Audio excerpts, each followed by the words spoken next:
You can see it. There's a tinge of. He's very good tactically, and he does a specific job for the team. Whether Winks can do that type of role for this team remains to be seen. Now, it's all a bit strange at the moment with the shutdown and no fans in the stadium, but what it does mean is that you can chat to the officials and the players when the game is on, and you and Joe were having a little conversation during the game. You were checking in, making sure he wasn't too cold. And towards the end there, he turned around, and obviously Jose's a big fan of ndombele. Spurs fans are the same. It seems the Spurs goalkeeper feels the same way as well. Yeah, so Joe Looked up at you and went, you just can't tackle him. No. And it's true, and it shows so much about his resolve as well. That, he looked out the picture, as you say, and fought his way back in. And Jose needs this from these players, because I think the starting 11 tonight was not the starting 11 he would pick for a big Premier League game.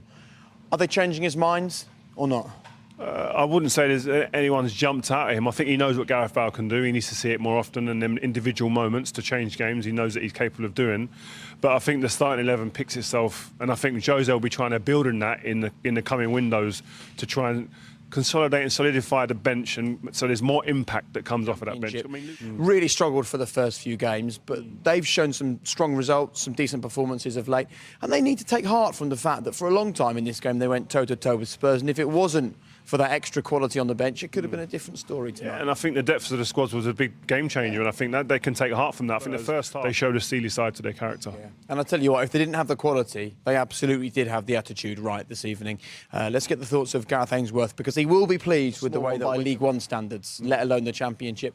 And that's kind of almost it, really, for the teams towards the lower end of the Football League. There's a couple of them still left in. Crawley will have some big ambitions, but I think we've sort of seen them push these Premier League sides hard without quite having the quality over the weekend to win it. No big shocks, which is always what we're about on BT Sport. You come here thinking, would it be one of them nights? And it wasn't to be, but I thought they'd give a great account of himself. I mean, he can be proud of his team in that dressing room. I'm sure they'll walk out with their heads held high.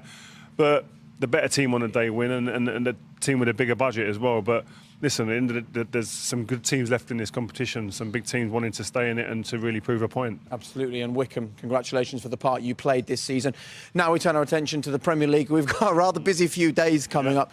Of all these games, are you looking forward to Spurs against Liverpool? It feels like a sort of crunch moment for Liverpool as much as for Tottenham. Yeah, it is, especially after the last couple of weeks. They've not scored in, I think, 4 games now, Liverpool, so they want to change that. But this Spurs team, a team on a roll, full of confidence, got players who are impacting games all the time, and some fresh players as well who didn't start the game. So Spurs will be confident going into it. Liverpool, I feel, will be maybe a little bit apprehensive. What do you make of Liverpool's form? What's going on there, do you think?